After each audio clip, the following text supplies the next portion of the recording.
ॐ नमः सिद्धेभ्यः। ॐ नमः सिद्धेभ्यः। ॐ नमः सिद्धेभ्यः। ॐ शुद्धात्मने नमः। नमो अरिहन्ताणं नमो सिद्धाणं नमो आयर्याणं नमो उवज्जायाणं नमो लोये सवसाहणं। मंगलमय मंगलकरणं वीतराग विज्ञान नमो तेह जेथे थया अरहंतादि महान। परिमंगल करू छो महा ग्रंथ करन शुभ काज जेथी मळे समाज सर्व पामे निज पदराज। आचार्य कल्प पंडित प्रवर ટોવલમલજી સાહેબ દ્વારા રચિત મોક્ષમાં પ્રકાશક નામનો અનુપમ ગ્રંથ આપણે શરૂ કરીએ છીએ પહેલા એમના જીવન ચરિત્ર વિશે વિગત 2 દિવસથી આપણે ચર્ચા ચાલે છે. ગઈકાલે એમના અંતિમ સમયની જે સમાધિપૂર્વક દેહનો ત્યાગ કર્યો એની ચર્ચા કરી હતી. ભગવતી આરાધના જે આખો ગ્રંથ સમાધિના મુખ્યતાવાળો ગ્રંથ છે એમાં પણ મુખ્યતા જે ભક્ત પ્રત્યાખ્યાન મરણ છે, જે પંડિત મરણના અંતર્ગતમાં મુનિરાજને હોય છે, એમાં 2 ભાગ પાડે છે, સવિચાર અને અવિચાર. સવિચાર એટલે પ્લાનિંગ કરીને વધારે 12 વર્ષ પહેલાં પ્લાનિંગ કરે સમાધિનું અને નિર્યાપક આચાર્યની શોધ કરે, એ બધી વિશેષ એમાં વર્ણન છે. અને બીજો છે અવિચાર. અવિચાર કોને કહેવાય કે ઓચિંતાનું મુનિરાજને મરણ દેખાતું હોય અને સમાધિ લે, અને અવિચાર એટલે એમને પ્લાનિંગનો કોઈ ટાઈમ મળ્યો નથી. બસ ટોલમલ સાહેબ માટે પણ આપણે એમ કહી શકીએ કે એમનું અવિચાર ભક્ત પ્રત્યાખ્યાન મરણ સમાધિ મરણ થયું એમ કહેવામાં આવે છે. બનાસદાસજીએ તો એમના માટે એવો શબ્દ વાપર્યો છે, મુનિવૃત્તિ જેવું જેમનું જ આચરણ હતું. કયો શબ્દ વાપર્યો છે? મુનિવૃત્તિ. મુનિરાજ જેવું જ એમનું આચરણ હતું, મુનિવૃત્તિ સમ આચરણ એમ લખ્યું છે. અને એમને જે આચાર્ય કલ્પ કહેવામાં આવે છે ને, 2 રીતે કહેવામાં આવે છે. તો આચાર્ય જેવું કામ કર્યું એમને માટે આચાર્ય કલ્પ. આચાર્ય નહીં પણ આચાર્ય જેવું, એટલે આચાર્યની કલ્પના કરવામાં આવી એમાં. અને બીજું એમનું આચરણ પણ મુનિરાજને શોભે એવું એમનું આચરણ હતું, એવું બનાસદાસજીએ પોતાના કથામાં ત્યાં લખેલું છે. આજે આપણે હવે એમના 2 ભાગ બાકી રહે છે. એમાં એક તો એમને પોતાનું જીવન, પોતાનો પરિચય કેવો આપ્યો છે. આ તો આપણે પરિચય જોયો ઇતિહાસ પ્રમાણે, એમને પોતાનો પરિચય, અને એ પણ સમ્યક ચંદ્રિકા જ્યારે લખી એમાં એમને પોતાનો પરિચય આપ્યો છે. એ પરિચય જોઈશું. એમાં આટલી મોટી રચના કર્યા હતા કર્તા બુદ્ધિનો નિષેધ એટલે માને નિરભિમાનીની વાત જોઈશું. અને ત્યારબાદ એમને જીવનમાં જે જીનવાણી માતાની સેવા કરેલી છે, 12 ગ્રંથોની જે રચના કરી છે એનો પણ આપણે વિશેષ માહિતી આજે જોઈશું. સૌ પ્રથમ મેં આજે તમને પાના મોકલ્યા છે 2, એમાં એ જુઓ કાઢો, એના ઉપર જ આપણે ચર્ચા કરીશું. જે સમ્યક જ્ઞાન ચંદ્રિકા એની જે પ્રશસ્તિ લખી છે, આગળ લગભગ 50-60 પાનાની પ્રશસ્તિ સમ્યક જ્ઞાન ચંદ્રિકાની ગજબની પ્રશસ્તિ લખી છે. અને એમાં એમને પરિચય આપ્યો છે. જુઓ, મળી ગયું બધાને? મેં હું જીવ દ્રવ્ય નિત ચેતના સ્વરૂપ મેરો લગ્યો હે, ના મળ્યું? લગ્યો હે અનાદિતે કલંક કર્મ મલ કો તાહી કો નિમિત પાય રાગાદિક ભાવ ભય भयो है शरीर को मिलाप जैसे खक को. જો સાંભળો શું કહે છે? મેં હું જીવ દ્રવ્ય નિત ચેતના સ્વરૂપ મેરો. હું તો ઉપયોગ લક્ષણ વાળો, ચેતના લક્ષણ વાળો, જ્ઞાન સ્વભાવી, મેં જ્ઞાનાનંદ સ્વભાવી હું, એવું હું આત્મા છું. અને અનાદિથી મને આ કર્મનો સંબંધ લાગેલો છે. લગ્યો હે કલંક અનાદિ તે કલંક કર્મ મલકો. આ કર્મનો મળ કો નિમિત્ત પાય રાગાદિ ભાવ ભય, અને એ કર્મના ઉદય નિમિત્તે પર્યાયમાં રાગાદિ ભાવ થાય અને એનાથી પાછો શરીરનો સંયોગ મળે. એટલે દ્રવ્ય કર્મ ભાવ કર્મ ને નો કર્મનો પણ આવ્યું કે પોતે જ્ઞાનાનંદ સ્વભાવી દ્રવ્ય કર્મ ભાવ કર્મનો સંયોગ બતાવ્યો. રાગાદિક ભાવની કો પાયતે નિમિત્ત પુની, હોત કર્મ બંધ બેસે હે બનાવ જૈસે કલ કો. અને પાછા પૂર્વમાં જો આત્મા અને કર્મનો સંબંધ અનાદિનો, પછી એને રાગાદિ ભાવ થયા, કર્મ બંધાયા, કર્મના ઉદય શરીર મળ્યું, બરાબર, સંયોગ મળ્યા. હવે એ કર્મના ઉદય ફરી પાછા રાગાદિ ભાવ થયા, રાગાદિ ભાવ થયા પાછા નવા કર્મનો બંધ થયો, નવા કર્મ પાછો ઉદયમાં આવે. આવું સંસાર ચક્ર ક્યારનું ચાલે છે? અનાદિનું ચાલે છે. ऐसे ही भ्रमत भयो मानुष शरीर जोग, बने तो बने यहाँ उपाव निज थल को. અને આવું પરિભ્રમણ કરતા કરતા કોઈ મહાન પુણ્ય ઉદય મને મનુષ્ય પર્યાય મળી. આ વર્તમાનમાં એમનું વર્તમાનની વાત કરી. બને તો બને યહાં ઉપાવની થલકો, અને અહીં જો મને મારું ભાગ્ય છે તો મને મારા આત્માના અનુભવનો ભેદ જ્ઞાન કરવાનું મને કામ થઈ જશે. પછી એમને પોતાના પરિવારની વાત કરી છે. રંભાપતિ સુત ગુણજનક જાકો જોકી દાસ, સોઈ મેરો પ્રાણ હૈ ધારે પ્રગટ પ્રસે. એમના પિતાનું નામ અને માતાનું નામ બતાવ્યું. હવે જુઓ ગજબની વાત છે. 38 નંબરનો. મેં આત્મ અરૂપ દે ગલ ખંદ, મિલકે ભયો પરસ્પર બંધ, સો સમાન જાતિ પર્યાય ઉપજ્યો માનુષના. આ વર્તમાન સ્થિતિનું આખું ચિત્રણ તમારી આગળ મૂકે છે કે હું એક આત્મા, હું એક આત્મા અને એક પૂતગલનો સ્કંદ, બરાબર. આ પૂતગલ સ્કંદમાં શું લેવાનું? આ શરીર, કર્મ બધું લઈ લેવાનું. મિલકે ભયો પરસ્પર બંધ, અને આવું એક બંધાનરૂપ અવસ્થા થઈ. સો અસમાન જાતિ પર્યાય, આવી જે પર્યાય પ્રગટ થઈ એને કઈ કહેવાય? અસમાન જાતિ દ્રવ્ય પર્યાય. કેમ અસમાન જાતિ? એમાં એક જીવ દ્રવ્ય અને એક પૂતગલ દ્રવ્ય બેનું જોઈન્ટ વેન્ચર થયું. ખરેખર પૂતગલ દ્રવ્ય એક નથી, અનેક છે. ક્યાં આવ્યું હતું? કોઈ બોલશે ક્યાં આવ્યું હતું? ચોથા અધિકારમાં જીવ અજીવ તત્વનું અન્યતા સ્વરૂપ. હું એક જીવ દ્રવ્ય અને અનંત પૂતગલ પરમાણુ પિંડ, અને આ બધાનું એક વેન્ચર થયું. એને આ હું છું એમ માને. પોતાનો ભાગ તો 1% પણ હતો, બરાબર ને? ચલો. मात गर्भ में सो पर्याय, करके पूर्ण अंग सुभाय, बाहर निकसी प्रगट जब भयो, तब कुटुंब को मेलो. ગજબ લખ્યું છે. પછી પોતાના માતાના ગર્ભમાં આવ્યો, અંગ પૂર્ણ થઈ અને ગર્ભમાંથી બહાર નીકળ્યા, અને ગર્ભમાંથી બહાર નીકળ્યા એટલે ચારે બાજુ કુટુંબ વાળા ભેગા થઈ ગયા, બરાબર. હવે બોલાવવું તો પડે. હવે ક્યાં સુધી લાલા, બટલી, ચંપુ, પંપુ, ક્યાં સુધી કે કોઈ નામ તો બોલાવવું પડે ને. નામ ધર્યો તીન હર્ષિત હોય, ટોડર મલ્લસ કહે. અને બધા જ ભેગા થઈને બોલવા લાગ્યા. શું બોલવા લાગ્યા? ટોડરમલ, ટોડરમલ, ટોડરમલ, ટોડરમલ. એટલે એમને એમ લાગે કે હું કોણ છું? ટોડરમલ. હું કાયમ દ્રષ્ટાંત આપું છું. જેલી તને ક્યારે ખબર પડી હતી કે હું જેલી છું એમ? ને ક્યારે, કેટલી ઉંમરમાં? 2 વર્ષની, 3 વર્ષની ઉંમર ખબર પડી તને? તો કઈ રીતે ખબર પડી? બધા કે જેલી જેલી જેલી, રજની રજની રજની. તો આપણે હું રજની માનવા લાગ્યો. હા, અને ત્યાં જન્મ્યા હોત તો, મુલ્લાજીને ત્યાં જન્મ્યા હોત તો ઇકબાલ ઇકબાલ ઇકબાલ ઇકબાલ, તો શું માનત? ત્યાં પણ કુટુંબનો મેળો ભેગો થાય કે ના? અહીં જેમ કુટુંબનો મેળો થાય ત્યાં પણ દરેકના જન્મ વખતે કુટુંબનો મેળો ભેગો થાય. પશુ તો છીએ નહીં આપણે, એટલે મનુષ્યમાં તો વ્યવહાર માટે નામ આપવા પડે. એટલે એ કુટુંબ વાળા જે બાપુજી કહેતા હતા ને 25 પૈસાનું નામ છે રજનીભાઈ, ફઈબા પેલા નામ પાડતા એ વખતે શરૂઆતમાં 25 પૈસા આપે. 100-200 વર્ષ પહેલાની વાત કરું છું.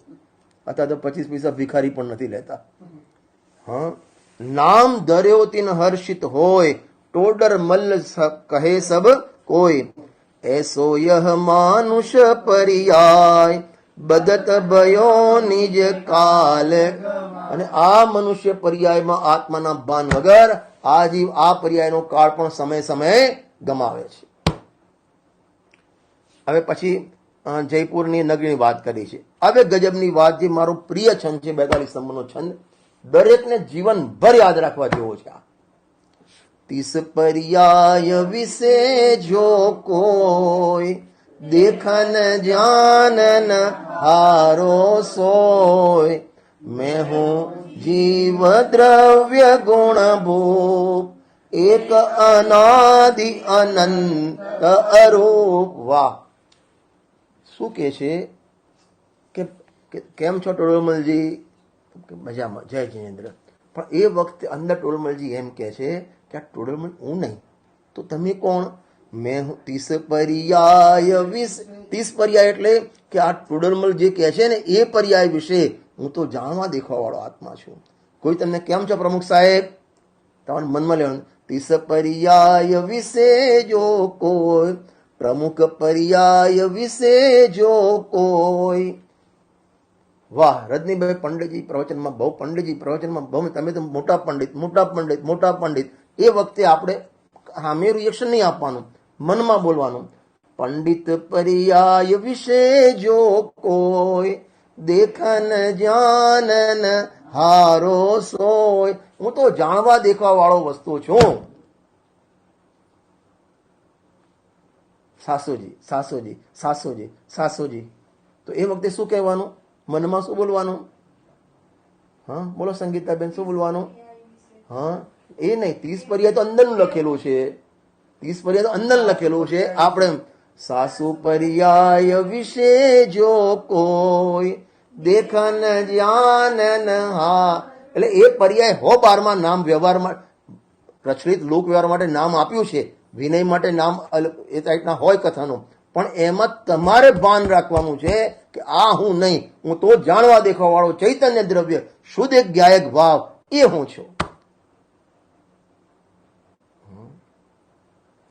મેં હું જીવ દ્રવ્ય ગુણ ભૂપ એટલે રાજા. હું તો ચૈતન્ય રાજા છું. જીવ રાજ એમ જ જાણવો. હું પોતે જીવ રાજા છું, ચૈતન્ય જીવ રાજા. જે જે પર્યાય પ્રાપ્ત થાય, અહીં પર્યાય એટલે 30 પર્યાય એટલે 12માં અસમાન જાતિ દ્રવ્ય પર્યાય એટલે આ શરીર વિશેની વાત લેવાની. 12માં તમને કોઈ પદ મળતા હોય એની વાત લેવાની. તમને કઈ ઉપમાન મળતા હોય, બહુમાન મળતા હોય એ લેવાની વાત. તમે દાનવીર શેઠ છો. શેઠ પર્યાય વિશે જો કોઈ, દેખન જાનન હારો સોય. ગોદેશની પર કહે ફાવે તને કેટલી વખત શેઠ કે તો મજા આવે? કે સાહેબ 5 વખત કે તો મજા આવે. હા આવવાને આ ગુરુદેવ કે આવવાને આવા. પાછા એમને મિત્ર હતા ને કે મારી તો એવી ભાવના છે કે આગલા ભાવમાં હું માણેક ચોકમાં ઝવેરી થઉં. માણેકની પરીક્ષા કરો. ગુરુદેવ કે તું ત્યાં ગધેડો પણ નહીં થાય. 30 પર્યાય આ ગજબની વાત છે. 30 પર્યાય વિશે જો કોઈ, દેખન જાનન હારો સોય. આગળ મેં હું જીવ દ્રવ્ય ગુણ ભૂ. આદિ નિધન વસ્તુ તો હું છું. હું તો જ્ઞાનમય આત્મા છું.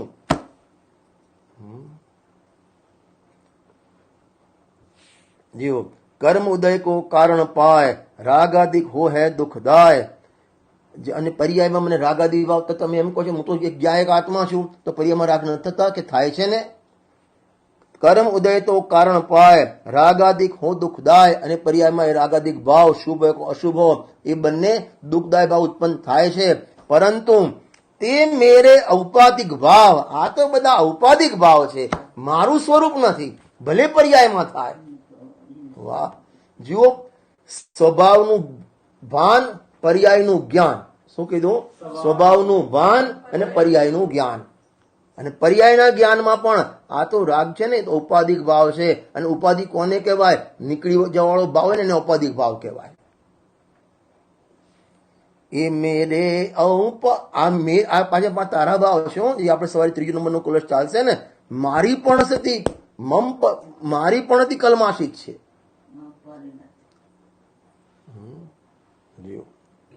ઇનકો વિનશે, અને એનો વિનાશ કરી હું મોક્ષની પ્રાપ્તિ કરું. શિવરાય એટલે શિવનો રાજા, રાય એટલે રાજા, મોક્ષનો રાજા થઉં.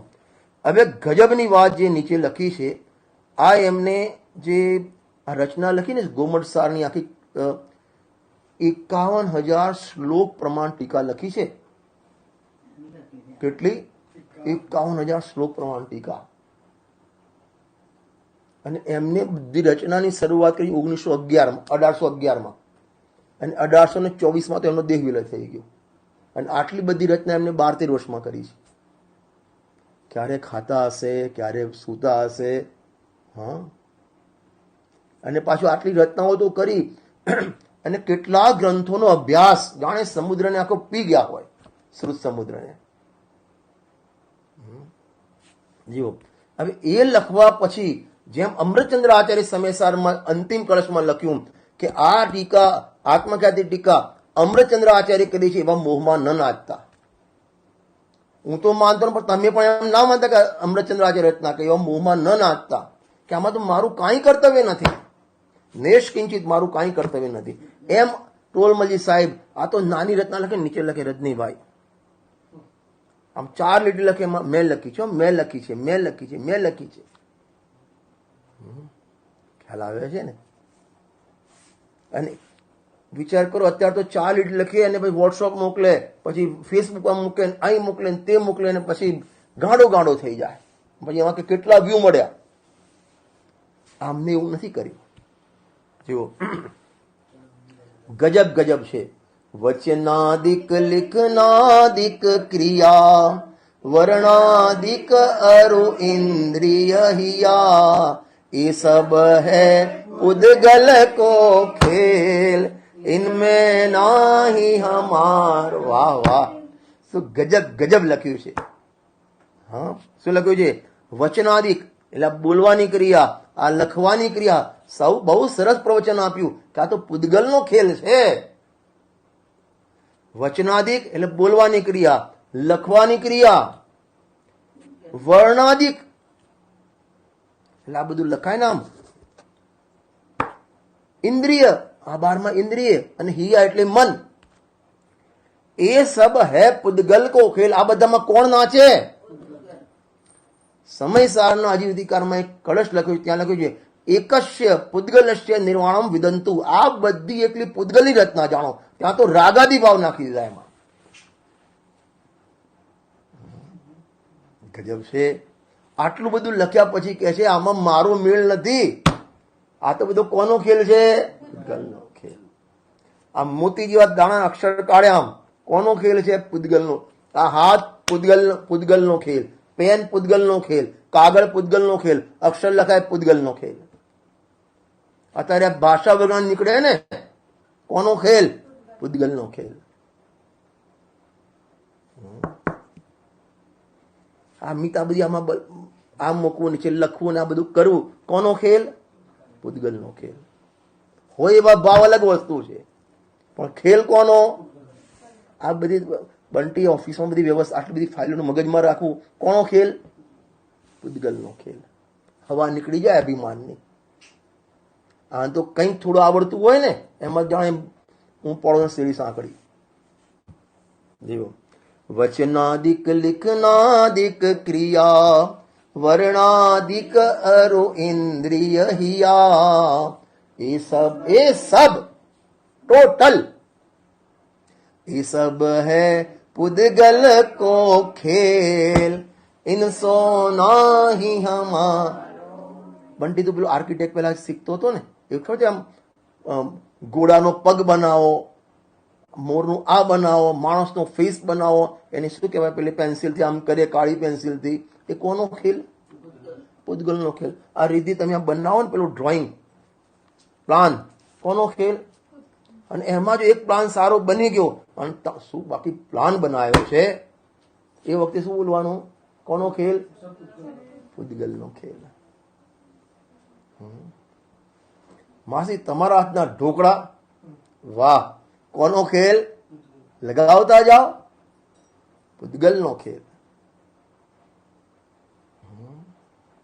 ગુરુદેવ સાહેબ કેટલું ત્રીજી ગાથામાં આવશે, આજે આપણે ચાલશે સવારે, આમ વડી પડે ને, આમ ચોંચવાળી વડી પાડે, બડું આમ ભાઈ હોશિયાર હોય તો, અને આમ ગાડી હોય તો બિચારા લપકા પડે કે કોનો ખેલ. જેલીનાથના મસાલા બહુ સરસ થાય. કોનો ખેલ? બોલ જેલી. હા, પૂદગલનો ખેલ છે. જુઓ આગળ. હવે રાગાદિક વચનાદિક ઘના, રાગ પણ એ ટાઈપના ઘણા પ્રકારના, વચનના ખેલ પણ.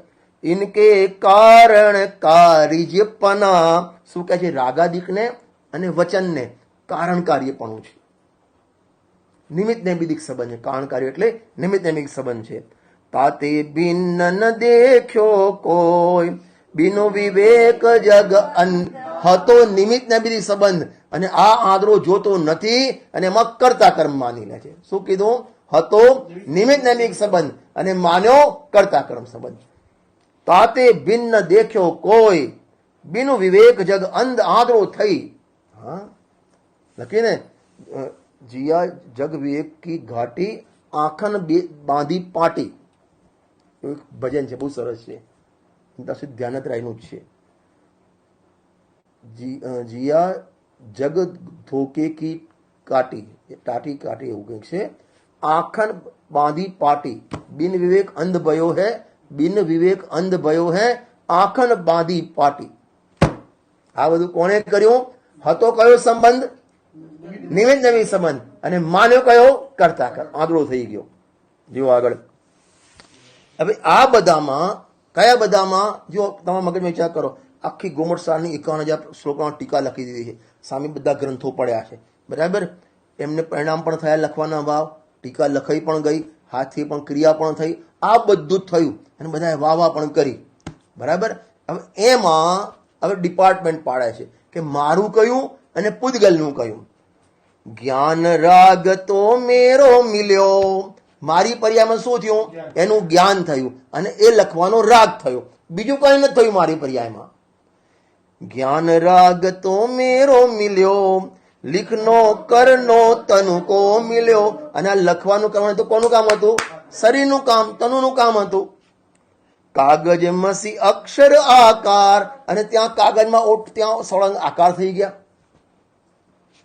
लिखिया अर्थ प्रकाश, અને આ રીતે આખી ગ્રંથની રચના થઈ ગઈ. ખ્યાલ આવે છે ને? મારા ભાગમાં તો કેટલું હતું? એનું જ્ઞાન અને એ સંબંધી રાગ. શરીરની ક્રિયા એની, પેનની ક્રિયા એની, કાગળની ક્રિયા એની, લખવાની ક્રિયા એની. ખ્યાલ આવે? જ્યારે જ્યારે તમે આ રોટલી બનાવો, શાક બનાવો, કપડા ધોવો, દુકાનમાં વેપાર કરો, જે કરો ને, એ વખતે વિચારવાનું કે મારા ભાગમાં તો જ્ઞાન ને રાગ છે. એ પણ આગમની અપેક્ષાએ અધ્યાત્મ તો રાગ પણ મારા ભાગમાં નથી, મારા ભાગમાં તો એકલું જ્ઞાન જ છે. જ્ઞાન રાગ તો મેરો મિલ્યો, એટલો ભાવ થાય, પ્રવચન કરવાનો ભાવ થયો, અહીં ભાવ થયો, એ પ્રકારનું જ્ઞાન થયું. બાકી આ ભાષા નીકળી, સારું બોલ્યા, ઊંચું બોલ્યા, ધીમું બોલ્યા, એ તારું છે જ નહીં. એ તો તનુ કો મિલ્યો, એ તો કર્મમાંથી મળેલું છે, એ શરીરમાં મળેલું છે બધું. વાહ. એસો પુસ્તક ભયો મહાન, જાતે જાને અર્થ સુજાન. જજો હવે ગજબનું. યદ્યપિ યહ પુદગલ કો ખંડ છે. આ કેની રચના બધી? ક્યાં આવ્યું હતું? સવારે. કે ભાઈ આ વાણી ભગવાનની વાણી છે અને જીનવાણી, એ તો જડ છે, અને એને નમસ્કાર કેમ કરો છો? કે છે પૂદગલનો સન, તથાપી શ્રુત જ્ઞાન નિબંધ, આખો શ્રુતનો દરિયો છે આ. ખ્યાલ આવે છે ને? આ એમને પોતાનો શું કહેવાય પરિચય આપ્યો છે. આ રચના કોને કરી? કે ટોળમલજી કરી. કે ટોળમલજી કે મને તો પૂછો કે મારા ભાગમાં તો કેટલું હતું આત્મામાં? એ સંબંધીનો રાગ અને એનું જ્ઞાન. અને એ પણ પરથી ભેદ જ્ઞાન કરવા માટે વાસ્તવમાં જોઈએ તો મારા ભાગમાં તો એટલું જ્ઞાન જ છે. રાગ પણ ખરેખર પૂદગલનો ખેલ છે. વર્ણા દ્યાવા રાગ મો દયોવા ભિન્ના ભાવા સર્વ એ વશ્ય પૂષ. સમયસારનો 37 નંબરનો શ્લોક છે. આ બધો પૂતગલનો ખેલ છે. જે આપણે જ્ઞાનાનંદ સ્વામી બોલીએ છીએ ને, રંગ રાગ સે ભિન્ન ભેદ સે. રંગથી એટલે પૂતગલથી જુદો, રાગથી પણ જુદો, અને જે ગુણના ભેદ પડે એનાથી પણ જુદો. ક્યારે જ્યારે પણ બાળ તમે કહો શું તમારી બાકી મંડળમાં તમારી વ્યવસ્થા મેં જોઈ ને, ખરેખર સાહેબ સલામ, તમને સલામ, તમારા મેનેજમેન્ટને સલામ. એ વખતે અમારા ભાગમાં તો બે જ હતું, મારામાં તો એ સંબંધે થોડો રાગ હતો અને એનું જ્ઞાન હતું. બાકી આ બધી વ્યવસ્થા તો બધી પૂતગલનો ખેલ છે. આ કેમ વંચાવો છું?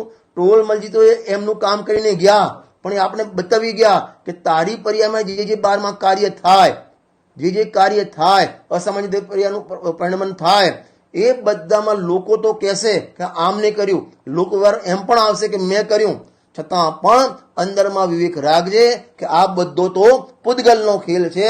ઇનસો નાહી હમારો મેલ. ત્યારે એમનું જીવન ચરિત્ર વાંચ્યું કહેવાય. આ બધું કેમ કહે છે કે આખું સમ્યક જ્ઞાન ચંદ્રિકામાં કર્મનો ને આત્માનો નિમિત્ત સંબંધ બતાવ્યો છે. આખી સમ્યક જ્ઞાન ચંદ્રિકામાં જીવકાંડ, કર્મકાંડ બધું એની જ બધી વાતો છે. બરાબર, કર્મની મુખ્યતાથી વાતો છે કે એમાં પણ તો યાદ રાખે તારા જીવના ભાગમાં તો જ્ઞાન અને એ સંબંધી રાગ છે. કર્મ પણ એ પૂતગલનો ખંડ છે. અહીં એ કહેવું છે. એ કર્મનો બંધ, સત્તા, ઉદય, ઉદીર્ણા, ઉત્કર્ષણ, અપકર્ષણ, સંક્રમણ, નિદતિ, નિકાજી જે પણ થાય એ બધો પૂતગલનો ખેલ છે. એમાં તારું કઈ લેવા દેવા નથી. ખ્યાલ આવે છે ને? એમને એમના આચાર્ય કલ્પ પંડિતજી કીધા હશે. હવે આપણે ટાઈમ તો જોઈએ. હવે એમનું આ તો જીવનની વાત કરી. હવે કેટલાય વિદ્વાન થઈ ગયા, પંડિતો થઈ ગયા. પંડિત આસાદરજી, પંડિત બનારસદાસજી, ધ્યાનતરાયજી, બનારસદાસજી, જયચંદજી છાબડાજી, કેટલા વિદ્વાનો થઈ ગયા. અમુક તો આપણને નામ, બુદ્ધચંદજી, ભાગચંદજી, કેટલા વિદ્વાનો થઈ ગયા. હા, પણ આમની જ શું કહેવાય વિશેષ મહત્વ કેમ છે? કારણ કે એ એમની જે પ્રજ્ઞાના ધણી હતા ને, એવી એમના જેવી પ્રજ્ઞા એ વખતે બ્રહ્મચારી રાયમલજી કહે છે કે આમના જેવી પ્રજ્ઞા આ કાળમાં કોઈની દેખાતી નથી. અને એમને તો એટલે સુધી લખ્યું છે કે આ કાળમાં તમારે કેવળ જ્ઞાન જેવું હોય અને એના દર્શન કરવા હોય તો સમ્યક જ્ઞાન ચંદ્રિકાના આની જે ટીકા છે એ વાંચો તમે. ખ્યાલ આવે છે ને? હમણાં લઉં છું તમને. તો એમની રચનામાં ટોટલ એમની 12 રચનાઓ જોવા મળે છે. સ્ટાર્ટિંગ થયું એમનું રહસ્યપૂર્ણ ચિઠ્ઠીથી. રહસ્યપૂર્ણ ચિઠ્ઠી, ગોમટસાર જીવકાંડ, ગોમટસાર કર્મકાંડ, ક્ષપણાસાર, લબ્ધિસાર, અર્થસંદષ્ટિ અધિકાર 6 થઈ ગયા. પછી ત્રિલોકસારની ભાષા વચનિકા, આત્માનુશાસનની ભાષા વચનિકા, પુરુષાર્થસિદ્ધિ ઉપાયની ભાષા વચનિકા, એક એમને ગોમટસારની પૂજા લખી છે, એક સમોષણની રચના કેવી હોય એનું એક આખું પુસ્તક એ લખ્યું છે, અને મોક્ષમાં પ્રકાશક. આ રીતે 12 એમની રચનાઓ અત્યારે આપણને ઉપલબ્ધ જોવા મળે છે. ફરીથી બોલું છું. રહસ્યપૂર્ણ ચિઠ્ઠી, ગોમટસાર જીવકાંડ, ગોમટસાર કર્મકાંડ, લબ્ધિસાર, ક્ષપણાસાર, અર્થસંદષ્ટિ અધિકાર 6 થઈ ગયા. પછી ત્રિલોકસારની ભાષા વચનિકા, પછી આત્માનુશાસનની ભાષા વચનિકા અને પુરુષાર્થ સિદ્ધિ ઉપાયની ભાષા વચનિકા. સમોષણનું વર્ણન કર્યું, ગોમટસારની પૂજા લખી છે, અને મોક્ષમાં પ્રકાશક. આ રીતે 12 રચનાઓ એમની આપણને અત્યારે ઉપલબ્ધ જોવા મળે છે. હવે એમાં અમુક મૌલિક છે અને અમુક ભાષા વચનિકા છે. મૌલિક કોને કહેવાય ને ભાષા વચનિકા કોને કહેવાય?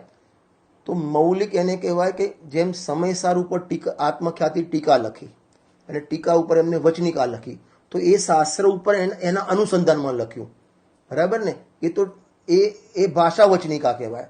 અને મૌલિક ગ્રંથ કોને કહેવાય? કોઈ શાસ્ત્રનો આધાર નહીં, પણ પોતે આખું નવી રચના કરી, પોતાની મૌલિક રચના કરી. એટલે શું કહેવાય? કોઈ આ ગ્રંથ આમ તો જીનાગમનો આધાર, પણ આખું નવ ક્રિએટ કર્યું, એને મૌલિક રચના કહેવામાં આવે છે. જેટલા પણ જો સાહિત્યમાં એક ગદ્ય રચના અને એક પદ્ય રચના. પદ્ય રચના કોને કહેવાય? તે સ્તુતિ ટાઈપ હોય, ભવન મેં જીભર ગુમચકા એ બધી પદ રચના કહેવાય. અને આ જે લખેલું હોય એ ગદ્ય રચના કહેવાય. તો એમની પદ રચના ઓછી છે, ગદ્ય રચના વિશેષ છે. સૌથી પહેલું એમનો ગ્રંથ જે લખ્યો, આમ તો એક ચિઠ્ઠી જ છે, રહસ્યપૂર્ણ ચિઠ્ઠી. એમને કોઈ એ જે ચિઠ્ઠી લખી 8 પાના 9 પાનાની, એમાં રહસ્યપૂર્ણ ચિઠ્ઠી આવું એવો શબ્દ એમને ઉલ્લેખ નથી કર્યો. એ તો પાછળથી જીનાગમનું ગૂઢ રહસ્ય એમાં ભરેલું છે, એટલે એનું નામ રહસ્યપૂર્ણ અને ચિઠ્ઠી એવો શબ્દ આપ્યો. જો મેં પહેલા પણ પરમ દિવસ વાત કરી હતી, છે ચિઠ્ઠી, પણ એવો ગજબનું એમને અધ્યાત્મ મૂકેલું છે એ આજ ગ્રંથ થઈ ગયો છે. એમાં ખાસ કરીને આત્માના અનુભવની ચર્ચા કરી છે. કોની? આત્માના અનુભવની. અને એમાં 2 પોઈન્ટ પર વિશેષ ભાર આપ્યો છે, પ્રત્યક્ષ પરોક્ષ અને સવિકલ્પ નિર્વિકલ્પ. શું કીધું? પ્રત્યક્ષ પરોક્ષ અને સવિકલ્પ નિર્વિકલ્પ. એની સુંદર આ બેહૂબ ચર્ચા એમને એમાં લખેલી છે. ખરેખર તો અત્યારે તો પત્ર લખવાના બંધ થઈ ગયા. પહેલા તો વેવાઈને પત્ર લખતા હતા, ફ્રેન્ડને પત્ર લખતા હતા, અથવા તો એન્ગેજમેન્ટ થયા હોય સમકી ત્યાં તો નહીં લખ્યા હોય, મતલબ કે અમારા તો જમાનામાં અમે લખતા હતા. અને એમાં પાછું કોઈ પેપરમાંથી 2 કડી લખવાની, આમ સંદેશમાંથી એમાંથી, એટલે સામે લેડીઝ એમ કે ઓહો આપણે તો ઘરવાળા તો મોટા કવિ લાગે છે એમ, એટલે કોપી પેસ્ટ જ કરવાની હોય. તો એ બધું અત્યારે તો બધું બંધ થઈ ગયું. એ પણ મજા હતી આખી, એ પણ મજા હતી એમ. શું કહેવાય, શું અત્યારે ફોન થઈ ગયા, બરાબર. તો એ પત્ર લખવામાં જો આ પણ પત્ર છે, આપણે પણ પત્ર લખીએ છીએ. આપણે પત્ર લખ્યામાં એકલી પાપની ચર્ચા હોય છે, અને આમાં એકલી અધ્યાત્મની ચર્ચા છે. અને ગજબની વાત તો એ છે જે એમને ત્યાં લખ્યું છે ને મોક્ષના પ્રકાશકમાં, એટલે પાછળ રહસ્યપૂર્ણ ચિઠ્ઠીના જે આપ્યું છે એમાં ગજબની વાત એમને જે લખ્યું છે ને કે આપને પણ અહીં યથાસંભવ આનંદ છે, સમજો. અને પછી લખ્યું છે તમને ચિદાનંદ ગણના અનુભવની સહજાનંદથી ની વૃદ્ધિ ચાહું છું. વાહ!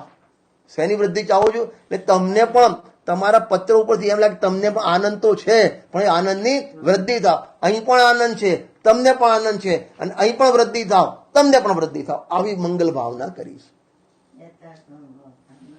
ખ્યાલ આવે છે ને? એટલે આમાંથી આપણે કોઈ પત્ર લખવા હોય તો શીખ મળે કે તું પેલા આ પત્ર વાંચી જોજે.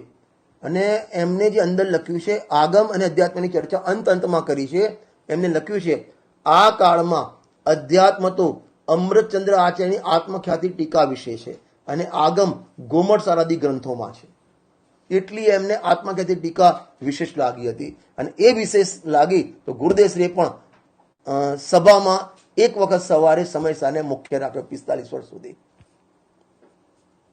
19 વખત એમને જાહેરમાં પ્રવચન કર્યા છે. ખ્યાલ આવે છે ને? અને એમની નિર્માણતા તમે જુઓ. છેલ્લે અંતમાં લખ્યું છે કે મારી તો બુદ્ધિ એવી છે નહીં કે હું તમને ચર્ચા કરું. તમે કોઈ વિશેષ ગ્રંથ જાણ્યા હોય તો મને કહેજો. વાહ! હા, સાધર્મીએ તો આપસમાં ચર્ચા જ ભલી છે. અને એટલે કોઈ રૂબરૂ મળવાનું તો કર્માધીન છે. જુઓ, એક તમે આ તો આના ઉપર પ્રવચન કરીએ ને તો આ વિશેષ મજા આવે. ગુરુદેવના પ્રવચન છે અધ્યાત્મ સંદેશ, સ્પેશિયલ આના ઉપર પ્રવચન છે. કયા નામથી? અધ્યાત્મ સંદેશ. તો એ પહેલી રચના એમની જે કહેવાય છે એ રહસ્યપૂર્ણ ચિઠ્ઠી કહેવામાં આવે છે.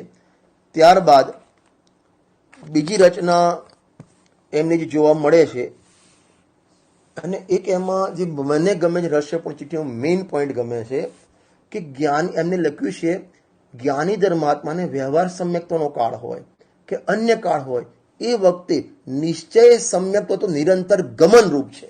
કયો શબ્દ લખ્યો છે? નિરંતર ગમન રૂપ. એ જ્ઞાનીમાં સુઈ ગયા હોય ને તો પણ નિશ્ચય સમ્યક્તની શ્રદ્ધા નિરંતર ગમન રૂપ છે. આ કેમ બધું કહું છું? તમને વાંચવાનો થોડો ઇન્ટરેસ્ટ થાય, તમે મોટિવેટ કરું છું. જો બીજી રચના છે સમ્યક જ્ઞાન ચંદ્રિકા. કઈ રચના છે? સમ્યક જ્ઞાન ચંદ્રિકા. એ પણ આના પછી એમને 1811 પછી 1812માં એની રચના શરૂ કરી, અને વિશેષજ્ઞોના કહેવા પ્રમાણે 1815માં એટલે 3 વર્ષના ગાળામાં આ 51,000 શ્લોક પ્રમાણ ટીકા 3 વર્ષના ગાળામાં લખી. બરાબર. હવે એમાં સમજો ધ્યાનથી, ગોમટ સાર એટલે સમ્યક જ્ઞાન ચંદ્રિકા એક પુસ્તકમાં 5 ટીકા ભેગી કરી એમને. જીવકાંડ, ગોમટસાર જીવકાંડ, ગોમટસાર કર્મકાંડ 2, લબ્ધિસાર 3 અને ક્ષપણાસાર 4 અને અર્થસંદષ્ટિ અધિકાર. અર્થસંદષ્ટિ એટલે જે લખેલું હોય ને એના ચાર્ટ બનાવવાના નથી ભાઈ. સમ્યક દર્શન એના 2 ભાગ, નિશ્ચય વ્યવહાર, વ્યવહારના 3 ભાગ અને આમ ભાગ, એવા ચાર્ટ બને અર્થસંદષ્ટિ આખો વિસ્તાર. એટલે એમને આખા ગોમટસારના દરેક જે મેન હતા એના ચાર્ટ બનાવીને અર્થસંદષ્ટિ અધિકાર કહેવામાં આવે છે. એટલે એ 5ની આખી ભેગી ટીકા, એનું નામ સમ્યક જ્ઞાન ચંદ્રિકા. એમાં ટોટલ 3604 ગાથા છે. સમ્યક જ્ઞાન ચંદ્રિકા કોને એટલે ગોમટસાર કોને લખેલું છે? નૈમિચંદ્ર સિદ્ધાંત ચક્રવર્તીએ. બરાબર. અને એ એમને જે લખ્યું છે ને એ ચામુંડરાય રાજા માટે લખ્યું છે, એમના ઉદ્દેશીને લખ્યું હતું. કોને? ચામુંડરાય રાજા. જે ચામુંડરાય રાજાનું નામ, બીજું નામ શું હતું ખબર છે? ગોમટરાય. એમનું નામ શું હતું? ગોમટરાય. અને એમને ત્યાં બાહુબલી ભગવાનની જે આખી રચના કરી છે ને એ આમને કરી છે. કોને? શું કહેવાય? ચામુંડરાય. અને એમના ઉદ્દેશીને આખી ગોમટસાની રચના કરવામાં આવેલી છે. બરાબર. અને એની આમને ટીકા લખેલી છે. હવે એમાં જોઈએ ને આપણે તો પહેલા જીવકાંડ, એમાં 22 અધિકાર છે. કેટલા અધિકાર છે? 22. એમાં 20 પ્રવૃપણા જે કહેવાય 20 પ્રવૃપણા એનું વર્ણન છે. અને 2 અધિકાર બીજા લખેલા છે. તમારે જો 20 પ્રવૃપણા નામ સાંભળવા હોય, ગુણસ્થાન, જીવ સમાસ, પર્યાપ્તિ, પ્રાણ, સંજ્ઞા, ઇન્દ્રિય, કાય, યોગ, વેદ, કસાય, જ્ઞાન, સંયમ, દર્શન, લેશ્યા, ભવ્ય, સમ્યક્ત્વ, સંજ્ઞની, આહાર, ઉપયોગ, એ રીતે 20 પ્રવૃપણા છે. અને છેલ્લા 2 અધિકાર છે, અંતર્ભાવ અધિકાર અને આલાપ અધિકાર. એ રીતે 22 અધિકારમાં એમને વર્ણન કર્યું છે. ટોટલ ગાથા 733 છે આ જીવકાંડની. બીજો ભાગ કયો છે? કર્મકાંડ. એના 9 અધિકાર છે. 9 અધિકારમાં 972 ગાથા છે. નામ જ કર્મકાંડ છે એટલે કર્મની અલગ અલગ અવસ્થાઓ, કર્મની અલગ અલગ બંધ છે, સત્તા, 4 પ્રકારના બંધ છે, એ બધાની ઉદયના એનું વિસ્તારથી વર્ણન એ કર્મકાંડમાં કરેલું છે. ત્રીજું છે, હવે આ બેની જે ભેગું છે ને કર્મકાંડ અને જીવકાંડ, એ બેનું ભેગું એક નામ પંચસંગ્રહ પણ કહેવામાં આવે છે. શું કહેવામાં આવે છે? પંચસંગ્રહ. કારણ કે એમાં બંધ્યમાન, બંધ સ્વામી, બંધ હેતુ અને બંધ ભેદ, એ તે 5નું વર્ણન છે, માટે એને પંચસંગ્રહ પણ કહેવામાં આવે છે. ત્રીજી વાત છે લબ્ધિસાર. લબ્ધિસારમાં સમ્યક્ત્વનું નિરૂપણ છે. અને સમ્યક્ત્વમાં જે 5 લબ્ધિ છે અને 3 કરણ, એની વિસ્તારથી ચર્ચા એમાં કરવામાં આવેલી છે. અને ત્યારબાદ કયું આવ્યું? ક્ષપણાસાર. ક્ષપણાસારમાં ચારિત્રનું વર્ણન છે. પેલામાં સમ્યક્ત્વનું અને એમાં ચારિત્રનું, અને ચારિત્રમાં ઉપસમ અને ક્ષપક શ્રેણીમાં જે ક્ષપણા કરે છે એની વિશેષ ચર્ચા ત્યાં કરવામાં આવેલી છે. એની ટોટલ ગાથાઓ 653 છે. એમાં એટલે શું લખ્યું? હિન્દી સાહિત્યમાં જે મહત્વ અર્ધકથાનકનું છે એ જ મહત્વ ગોમટસારની સમ્યક જ્ઞાન ચંદ્રિકાનું આપવામાં આવેલું છે. મને જે ગજબની વાત ગમી હોય ને આમાં, તો એક વાત ગજબની ગમી છે કે એમાં જે બ્રહ્મચારી રાયમલ જે લખેલું છે, આમ આપણને સલામ નહીં, પરોક્ષ આમ ચરણનો સ્પર્શ કરવાનું મન થાય એવું લખ્યું છે. જો એના શબ્દો વાંચું છું, તાકી મહિમા વચન અગોચર. તાકી એટલે કોની? સમ્યક જ્ઞાન ચંદ્રિકાની મહિમા વચનથી અગોચર છે. જે કોઈને જૈન ધર્મ કી મહિમા, જૈન ધર્મનો મહિમા જોવો હોય ને, એનો વૈભવ જોવો હોય, એનો વટ જોવો હોય તો સમ્યક જ્ઞાન ચંદ્રિકા જોવે. અને केवल ज्ञान की महिमा जाननी हो तो આ સિદ્ધાંત કા અનુભવ, આનો તમે અભ્યાસ કરો. તમારે કેવળ જ્ઞાનનો મહિમા જોવો, કેવું છે કેવળ જ્ઞાન અને કેવો કહેવાય જૈન ધર્મ, એક એક પરિણામનું બારીકમાં સૂક્ષ્મ એક પરિણામ, એક પરિણામનું વર્ણન છે ત્યાં. એટલે કેવળ જ્ઞાનનું પણ વર્ણન જો સૂક્ષ્મતા જોવી હોય અને જૈન ધર્મ મહિમા જોવો હોય ને તો આનો અભ્યાસ કરો. ગણી કહેવા કરી, અમે ઘણું કહેવાય શું કરી, જાતે અભ્યાસ કરો. આવું બ્રહ્મચારી રાયમલજી લખેલું છે. ખ્યાલ આવે છે ને? ટાઈમ તો થવા આવી ગયો. એના બાદ એમને રચના કરી ગોમટસારની પૂજા. શેની રચના કરી? ગોમટસાર. આ જે ગોમટસાર ગ્રંથ લખ્યો ને એની જ પૂજા રચવાનું એમને લખવાનું મન થયું. જેમ આપણે શ્રુત પંચમીના દિવસે પ્રથમ સ્કંદની વાત કરી, ષટખંડાગમની વાત કરી હતી, અને જ્યારે એ ગ્રંથ ષટખંડાગમ પૂરા થયા ને તો એ દિવસે બધાએ એની પૂજા કરી, દેવોએ અને બધાએ એની પૂજા કરી. તો આમને પૂજા રચવાનું મન થઈ ગયું. એમને કેટલો ગોમટસારનો મહિમા આવ્યો છે, મારે એ કહેવું છે. આખી પૂજા લખી એમને, ગોમટસાર પૂજા. એમાં 45 સંસ્કૃતના છંદ છે અને 12 હિન્દીના છંદ છે. એ પ્રકારે 57 છંદમાં આખી ગોમટસાર પૂજા એમને લખી છે. અને એમાં એમને ગજબની વાત તો એ છે, ધવલ, જય ધવલ, મહાધવલને પણ યાદ કર્યા છે અને કુંકુંજ આચાર્ય દેવને પણ યાદ કર્યા છે. એટલે એનો શું થયો? ધવલ, જયધવલ, મહાધવલ એ પ્રથમ સ્કંદ અને કુંકુંજ આચાર્ય દ્વિતીય સ્કંદ, એટલે બંને સ્કંદને એમને પૂજનમાં યાદ કર્યા છે. આ પ્રમાણે એમનું આ શું કહેવાય, ગોમટસાર પૂજા રચનાની વાત થઈ. આગળ તિલોકસાર ભાષા ટીકા. એ તિલોકસાર ગ્રંથ છે ને એ પણ કોને લખ્યો ખબર છે? નેમિચંદ્ર સિદ્ધાંત ચક્રવર્તી લખેલો છે.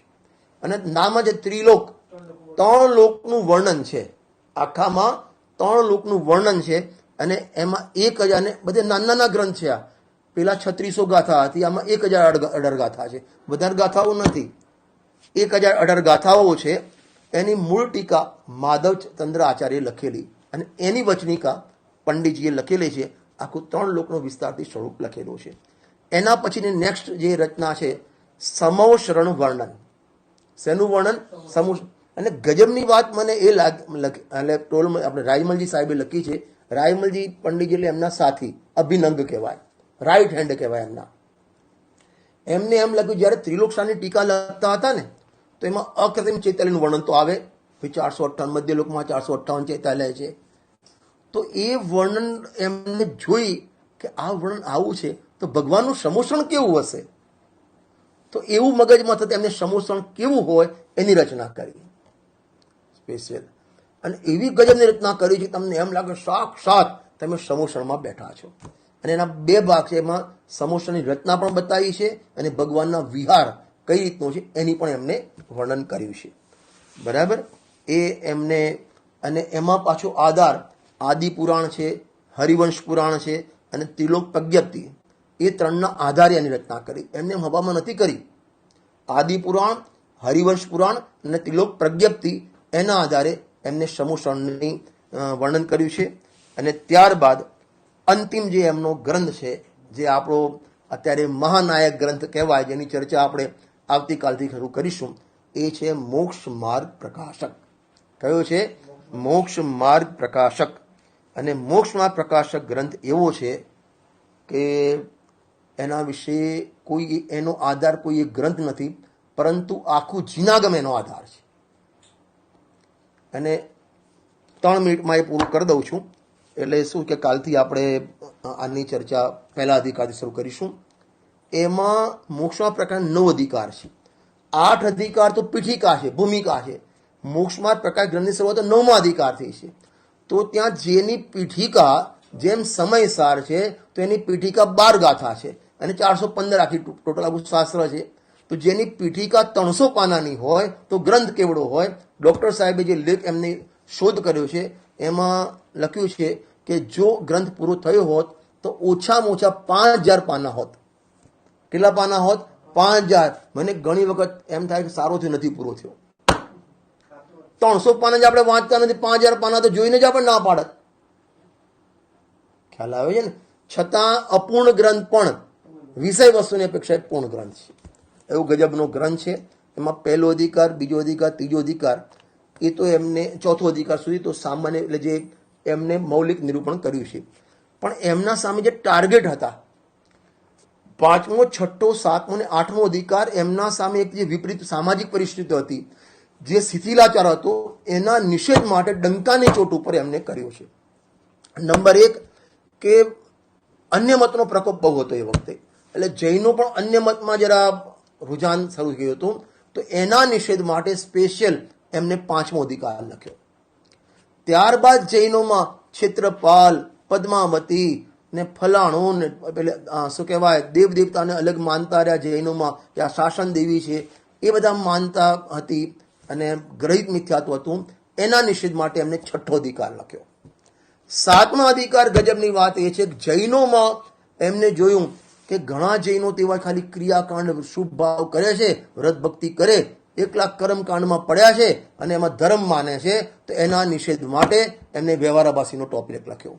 અને અમુક ખાલી થોડું વાંચે અને સ્વચ્છંદ ખાઈ પીને લહેર કરે એવી સ્વચ્છંદ પ્રવૃત્તિ કરતા હતા, એના માટે નિશ્યાભાસ લખ્યો. બીજું એમને એમના સામે ટાર્ગેટ એ હતું કે લોકોને નયનું જ્ઞાન નથી.